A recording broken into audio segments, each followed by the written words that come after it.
Hello, hello, hello, hello. Magandang gabi po sa inyo lahat. Ito po si Sasper, ang inyong not so friendly ghost.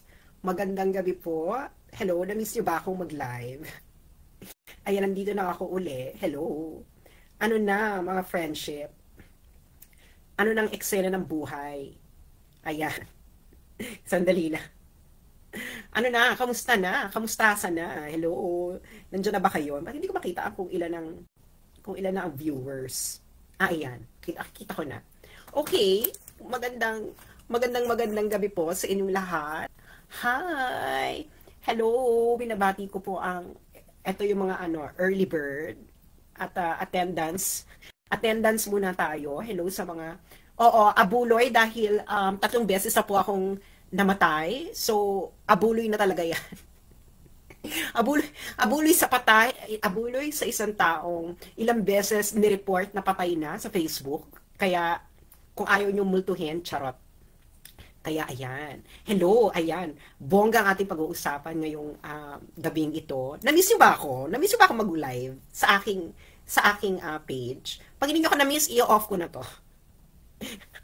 I-off ko na to. Charot. So, ayan. Thank you so much. Attendance muna tayo habang hinihintay muna natin ang iba ninyong classmate. Ayan. So, eto na. Okay. Ano na, magchichikahan na tayo. Chikahan na tayo ng bonggang-bongga. O, sa mga taga-Pangasinan dyan. Hello, hello, hello. Ayan. So, ngayon, ano ba pag-uusapan natin? Okay. Ang pag-uusapan natin ngayon ay kakaibang eksena. Okay. Papa, hindi kasi ako makapag-share dito, no?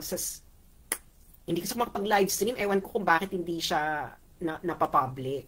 Okay. So, ang eksena, siguro napanood niyo ba yung video ni Rolando Llamas? Si Mr. Llamas, na dating presidential advisor ni Pinoy. Okay. O, yung mga nagpapadala ng abuloy, maraming salamat. May mga nare-receive na ako ng mga pichu-pichu. Thank you po mula sa aking puso. Anyway, so, ito si Rolando Llamas, okay, na dating presidential advisor on political affairs ni Pinoy. Meron siyang interview. Okay, meron siyang interview. Ngayon, ang interview niya ay pinag-uusapan nila kung sinong ipanlalaban kay Sara.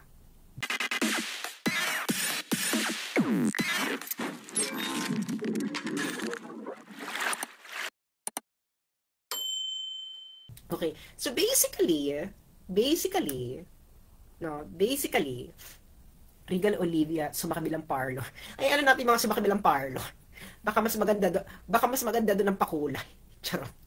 So, ang eksena ng buhay, ganito. Okay, si Rolando Llamas, meron siyang interview. Basically, he's admitting that Sara is a very strong opponent sa 2028. Okay, sa 2028. Ngayon, ang sinasabi ni Rolando Llamas, kung yung mga, yung sila, okay? Yung kampo ni BBM, kampo ng Kakampeng, kampo ng Yellow, kampo ng CPP-MPA, silang lahat. Kung hindi sila magkaisa, talagang wala silang laban. Basically, yun ang chika. Okay, yun ang chika. So ngayon, ang recommendation niya is, kailangan muna nilang magsama-sama, otherwise, a Duterte presidency will be in the bag, okay? In the bag ng 2028. Okay. So ngayon, bibigyan na natin sila ng pangalan, no? Bibigyan na natin silang pangalan lahat. Okay? Ano ang pangalan nilang lahat? Sila ngayon ang tatawagin nating DDH. Ang Duterte diehard Duterte haters. Or Duterte diehard haters, however you would like to say it. Diehard Duterte haters. Kung may DDS, may diehard Duterte supporters, meron namang DDH, diehard Duterte haters. So sila ngayon ang kabilang kampo. Okay. So sino-sino yung mga nandyan na Duterte diehard haters. So nandyan, of course, nandyan na bigla si BBM, ang kampo nila BBM, na dati silang Duterte supporters, ano na sila ngayon? Diehard Duterte haters. Okay? Tapos, syempre, nandyan ang mga yellows na naging pink. Andyan ang Akbayan party list nila Risa Ontiveros. At nandyan din ang Makabayan Block ng CPP-NPA. So basically, sila ang bumubuo ng diehard Duterte haters. Lahat ng natatakot. Okay? Lahat ng natatakot. Okay? Pagdating ng panahon. Bakit nga ba sila natatakot pagdating ng panahon? Bakit nga ba kayo natatakot pagdating ng panahon? O, ano ba kinakatakot ninyo? Hindi ba? Ikaw ang sakit ng kanilang mga mata. Parang hindi naman ako. Charot. Okay, so ngayon, kanino siyang nagkabilang parlor? Huwag na natin pag-usapan yung mga sumakabilang parlor.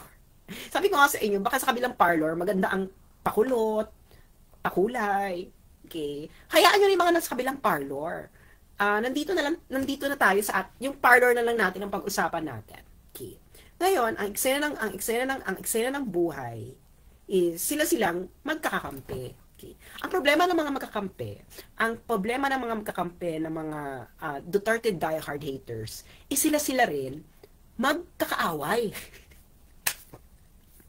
Magkakaaway. Alam niyo sa DDS, may mga away-away din, di ba? Pero ang away kasi sa DDS, nakasentro kung sino ang tunay na DDS. Ganun lang, di ba? Ganun lang ang away sa DDS group, kung sino ang tunay na DDS. Pero at the end of the day, DDS silang lahat. So parang ano, kahit sa surface nag-aaway yung mga yan, buo pa rin ang kanilang okay, ano pa rin tayo, Duterte pa rin tayong lahat, kahit nagbabangayan tayong lahat, ganyan. Yung problema ngayon ng diehard Duterte haters, hindi nila malaman ngayon kung sino sa kanila ang dapat ilaban kay Sara sa 2028. Bakit ngayon sila nagkakapaan at bakit hindi nila makapaang isa't isa kung sino ang dapat maging standard bearer ng Duterte diehard haters.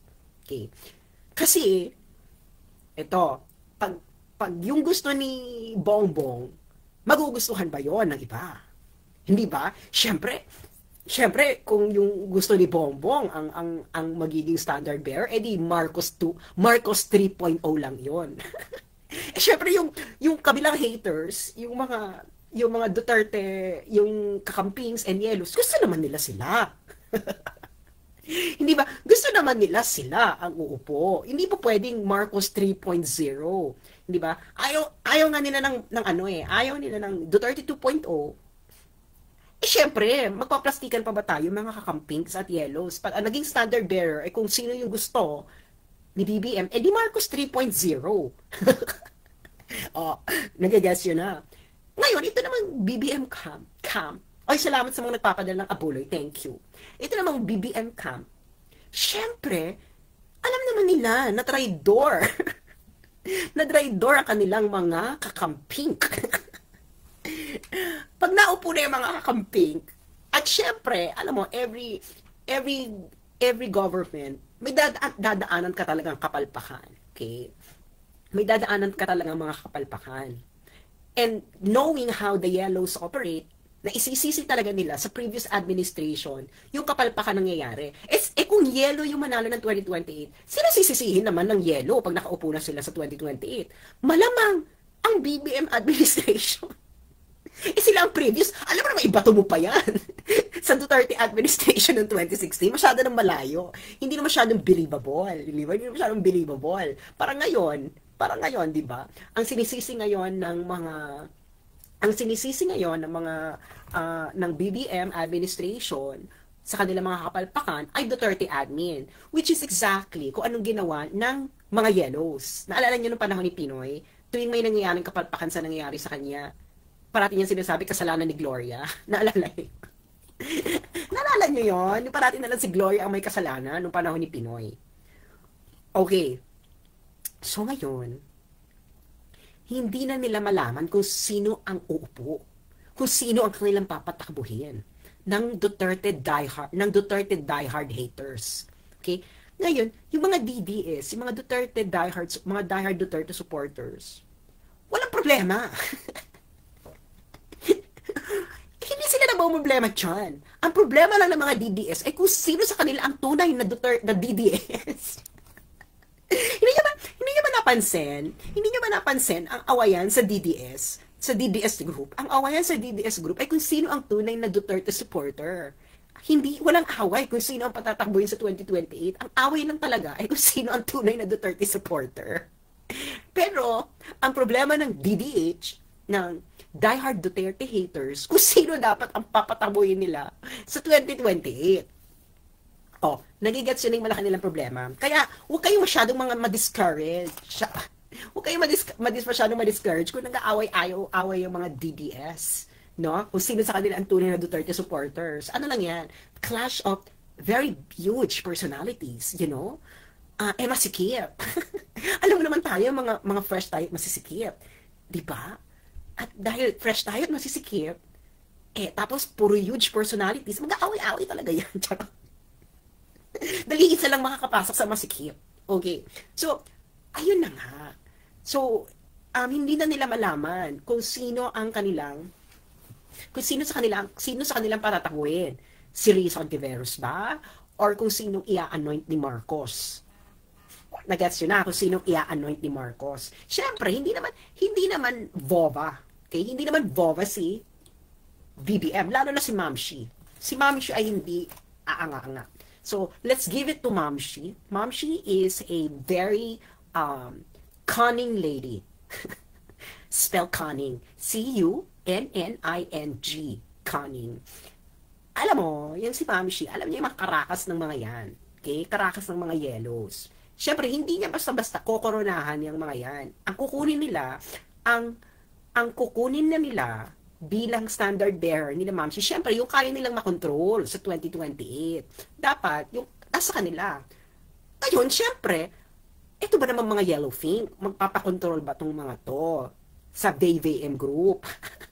Siguro sasabihin nila, sige, papakontrol kami sa inyo. Pero pag nakaupo na yung mga yellowfinks, trust me, pag nagkapalpakan, lahat ng gobyerno magkakaroon ng palpak, ang gagawin nila ay isisisi sa BBM admin. So ngayon, ang laki ng problema nila Mamshi. Nila BBM at Mamshi. Popshi at Mamshi. Anong problema nila? Ang problema nila is, kahit sinong umupo, okay? Kahit sinong umupo, Duterte, or galing sa Yellowfink, they're basically going to be haunted. Alam mo ka in the event na Yellowfinks ang umupo ng 2028, do you really think na itutuloy pa rin nila ang sarsuela nila na kunwari love nila si BBM at Romualdez? Of course not! Siyempre, back to regular programming sila. Hindi ba? Back to regular programming. Magiging anti-Marcos uli sila. Hindi ba? Ngayon lang naman yan, kunwari hindi sila anti-Marcos. Di ba? Ngayon lang yan. Kasi kailangan nilang magkaisa, kunwari, para mapabagsak ang Sara. Nakita nyo na yung bagong survey. Hindi ko kasi ma-post dito. So, may bagong survey yung Tangeray. Okay? Tangeray, whatever. So, ngayon, anong ginawa nila dun sa survey? Ginawa nila head-to-head. Si Sara at si Lenny, Sara and Lenny for president. Sa vice president, Bongo and Bam. Halalampaso yung dalawa. Lampaso yung dalawa. So, ibig sabihin, yung pinakamalakas na nilang kandidato, if ever, Lampaso Trinidad. So, ngayon, syempre, nahihirapan na sila kay Sara. Kasi nga, kung ano, lahat na ginawa na nila para mapabagsak si Sara Babes. Uy, huwag ka magalit, VP Sara, kung tatawagin ng Sara Babes, ha. Hindi ko nakikita yan si VP Sara sa buong buhay ko. Can you imagine? Since 2025 na ngayon, never ko siyang nakita, if ever. Na-interview ko siya, pero online. Pero nakita in person, hindi. So ngayon, syempre, kailangan nila ng plan B. Okay? Ano ang plan B? Ang plan B nila, kung mahirapan sila na manalong presidente, magpapatakbo na lang sila ng malakas for vice president. Kasi baka matalo nila si Bongo. Kung si Bongo ang tatakbo, malakas si Bongo eh. Malakas si Bongo. Okay, malakas si Bongo. Okay, for vice president. So ngayon, bakit biglang biglang yung flood control napunta kay Bongo? Hindi mo nakita nakita na parang sa haba-haba ng panahon, bigla, ha? Bakit Bongo? Tapos 2016? Tapos, di ba, ang issue ngayon is yung sa inyo. Pero bakit may throwback? Grabe yung throwback. Shout out kay Corina ha. In fairness kay Corina Sanchez, isa bilyonaryo, naloka rin siya. Can you imagine? Yung medyo kakampi niya na si Corina, naloka rin siya, naloka rin si Corina. Ano sabi ni Corina na hindi naman, parang naloka siya na bakit biglang napunta kay Bongo? Kung bakit napunta kay Bongo. Okay? Kung bakit napunta kay Bongo ang usapan, bigla. Ay, hindi ko napansin. Tapos si Pinky Web, napaganyan si Pinky Web na parang alam mo, hindi siya makapagsalita. Hindi siya makapagsalita. Hindi makapagsalita si Pinky Web. Saka yung isa nilang co-host na lalaki, I'm sorry boy, I don't know what's your name, no? I don't know what's your name, pero hindi din sila makapagsalita. Tapos sa sinabi na lang nila, syempre, matatanong din yan. Kasi nga, contractor yung tatay, yung family, tapos meron silang, kontrata sa mga diskaya, ganyan. So parang, pero si Corina, hindi siya satisfied. Kaya shout out kay Maring Corina, rated K. Okay? Shout out kay Maring Corina, rated K. Kasi habang nagsasalita yung dalawa, si Pinky Web, saka yung co-host na lalaki, nakaganyan si Corina na parang, alam mo yung parang, sige na nga, ganon. Parang ganon, sige na nga. Pero, in fairness sa'yo, Corina, Maring Coring, naaanino sa iyong mga mukha ang talagang iyong labis na pagtumbling sa turn-off events. Hindi ba? Biglang, bakit napunta kay Bongo ang flood control? Alam nyo, kasi nga, si Bongo ay number 1 sa pagka-VP. Siyempre, plan B nila yung VP. Okay? Plan B nila yung VP, Vice President. Kung hindi sila manalong presidente sa 2028, sana ang plano nila, masungkit ang Vice Presidency, tapos ipapa-impeach nila si Sara kung si Sara ang maging president, basang-basa na namin yung mga ganyang eksena. Hindi ba? Kaya yon mga friends, kaya huwag kayong never lose sight of what is going on. Okay? Siyempre, ibinato nila kay Bongo. Kasi si Bongo ang number 1 sa Vice President. Kasi wala na silang maibato kay Sara. Puro na lang confidential fund. Wala na, it's over. Napanis na yung confidential fund. Okay? Napanis na yung confidential fund issue. Hindi ba? So, parang hindi na siya hindi na siya wala na. Kasi ganito mga friends, no. Ang labanan ngayon is political base. Yung kay Sara, intact yung political base ni VP Sara. Si VP Sara, hindi niya kailangang makipaglamputsingan kahit kanino. Okay, hindi niya kailangan makipaglamputsingan kahit kanino. Ano na siya? Sara Duterte, ganun na. May face card at may name card. So, may face card na siya, may name card na siya. So, si Sara, hindi niya kailangan makipag-alliance kahit kanino para lang manalo. Okay? It is the sheer force of the Duterte magic. Diba? Sheer force of the Duterte magic. So, pero itong diehard Duterte haters, kailangan nilang magkumpul-kumpulan. Diba? Kumpul-kumpulan sila, ang mga diehard Duterte haters. Pero dahil masikip na ang tent, magkakainisan yung mga yan. Yung mga diehard Duterte haters. Kasi hindi nga nila alam, hindi sila magkakasundo. There is no one common candidate that they will all agree on. Ang diehard Duterte haters. Kahit nagpaplastikan lang kayong lahat dyan. Tama, hindi. Nagpaplastikan lang ang mga bumubuo ng diehard Duterte haters. Si Vince Dizon for VP as sa BPPM camp. Para malabo naman si Vince Dizon. Against Bongo? Vince Dizon? Ano ba? Wala kang it cannot, you cannot create an overnight sensation. Si Bigo, mahaba ang kanyang experience, no? ah, Dizon, walang name recall. Okay? Hindi siya ano, it's not possible. Pero syempre, siguro, may nag-resign, okay? May nag-resign na DPWH USEC, si Ari Perez, na inakusahang konekto umano sa mga kontratista. Syempre, kung hindi nahuli, tuloy ang ligaya. Okay? So ngayon, walang stand-alone bearer ang diehard Duterte haters na pagkakasunduan nilang lahat. Yan ang totoo. Okay? Siguro ang gagawin nilang strategy, yung tatakbong presidente is anointed ni BBM. Ganun ang gagawin nila. Tapos, ang gagawin na lang ng iba, magpapatakbo sila ng malakas na VP. Okay?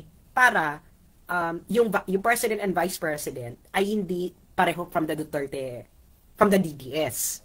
Yan. Let's eksena. Okay. Yan na lang gagawin nila. Kung hindi nila makuha ang presidency, sisiguraduhin nila na ang vice president ay masusungkit nila. So, ano ngayon? So, siguro ganun na lang magiging partition. Kung sino ang president, vice president. President doon sa BBM camp ang anointed. Vice president, dito yung kabilang puwersa ng mga kakamthink, LO-think. Para kung masungkit nila, ipapa-impeach na lang nila si Sara kung sakasakaling si Sara ang maging presidente. Ganon. Pero yun na nga. Sabi, baka si Tulfo. Alam nyo, yung mga supporters ni Tulfo, karamihan dyan ay Duterte supporters. Mga Duterte supporters, ang karamihang supporters ni Tulfo. Si Tulfo ay walang sa kanya lang. Alam mo yun, yung Tulfo lang, yung Tulfo supporter lang, mahirap yon. Mahirap yon. Walang ganon. May cross-section. Kasi, itong Tangerine, before, pinapadalang pa niya ako ng mga, ng analysis nila ng survey nila Ang nakikita doon, ang nakita ko doon sa pinadala nila before, yung mga supporters ni Tulfo at ni Sara, ni Sara, ano siya, cross-section. Okay? Na kung hindi tumakbo si Sara, lilipat ang botante ni Sara kay Tulfo. Ito yung mga una pa, first two years ng mga survey niyan. Ngayon, kung hindi tumakbo si Tulfo, lilipat kay Sara yung mga botante ni Tulfo for president.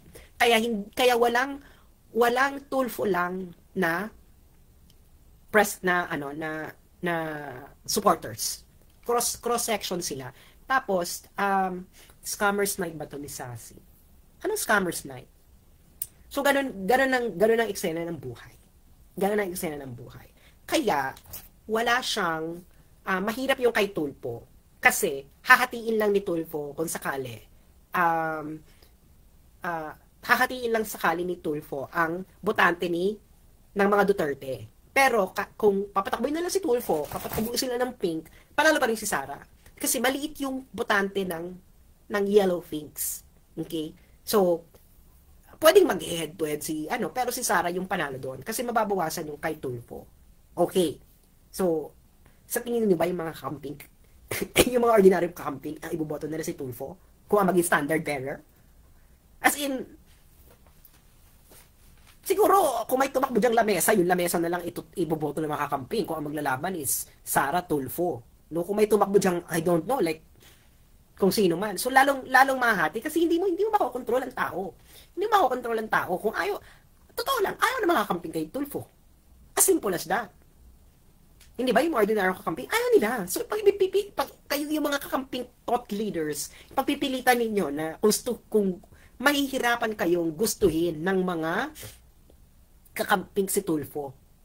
Kasi yung mga supporters ninyo, meron yung red line. No, meron yung red line. Hindi yan aanga-anga. Parang dito sa mga DDS. Sa DDS, hindi sila lahat solve kay Amy Marcos. Hindi ba? Kaya kahit i-recommenda siya ni Sara.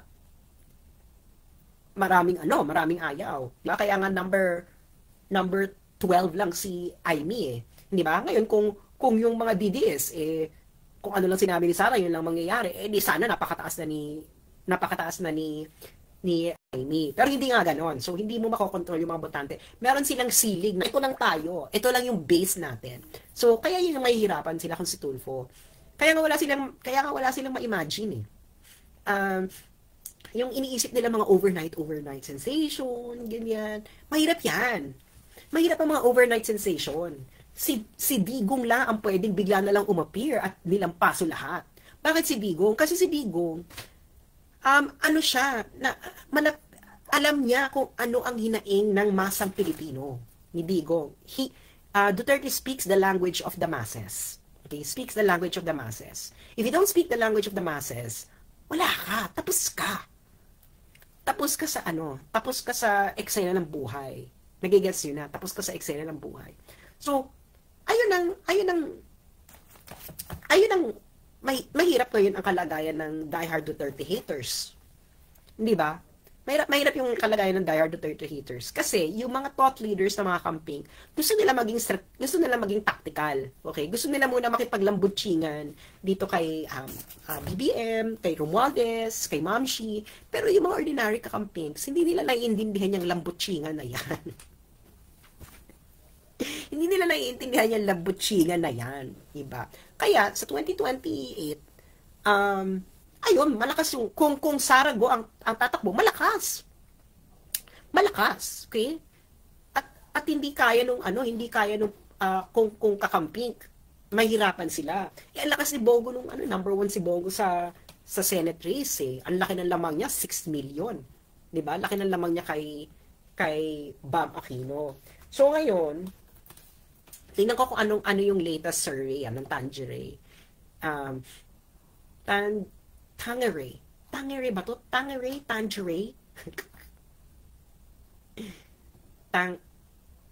Okay. Tangeray. Okay. Yung sa latest survey ng Tangeray ay sabi yung survey nyo. Ang hirap namang hanapin ng survey ng Tangeray. Okay. Nakakaloka, may mga ano ang Tangeray, meron silang mga pa-eksena. So, ngayon, ang mahirap dito sa diehard Duterte haters,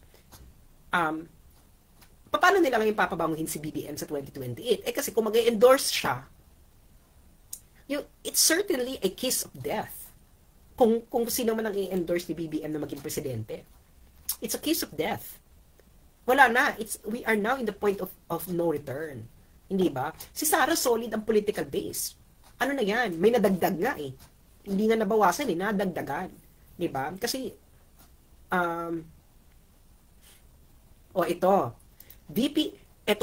itong nakakaloka. Kung magsagawa ng snap elections, si Sara ang number 1. Si Sara ang number 1, nakakaloka. Kinaya nyo yun? Yun ang nakasabi ng Tangeray. Kung magka-election ngayon, snap election, si Sara pa rin ang panalo. Tapos, ito, snap election, top senatorial candidates. Can you imagine the top senatorial candidates? Of course, Vico Soto, no? Tapos, dalawang Duterte. Baste Duterte, number 4. Paulo Duterte, number 5. Sa pagkasenador. So, tapos, yung presidential survey. Nasaan ba yung presidential survey? Nakakaloka yung Tangeray. Parang survey firm siya, pero nagpo-post siya ng mga meme ba? Ay, maraming salamat sa nagpapadala ng mga apuloy. Thank you. So, asa na ba yung nakakaloka yung Tangeray? Parang ang lamang noon ay parang 20% ang lamang ni Ateng Sara kay Lenny. Okay. So, kunin natin yung eksaktong survey result. Sara Marcoleta. Eksaktong survey result. Hanapin natin. Pwede rin Sara Marcoleta. Pwede rin yan. Actually, maraming options. Maraming options ang DDS.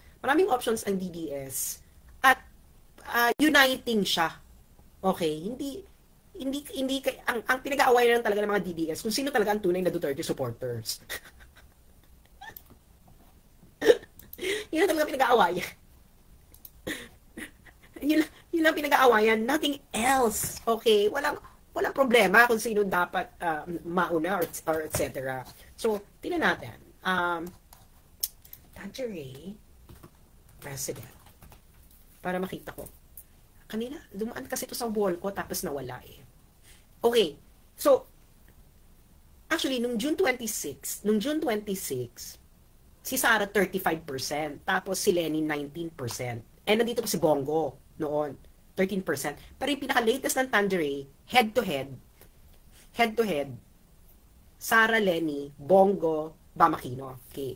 Kay Sarah, ang lamang niya kay Lenny ay 20%. 20%. Si Bongo, ang lamang niya kay Bam Aquino ay 10%. So, feeling ko talaga, kaya nakita nila na 30% si Bongo, ito yung mas madaling matibag. Diba? Pwede nilang mapababa yung 30%. Siguro kung napababa nila yan ng 25%, pwede nang madaya. Nagigets ninyo na.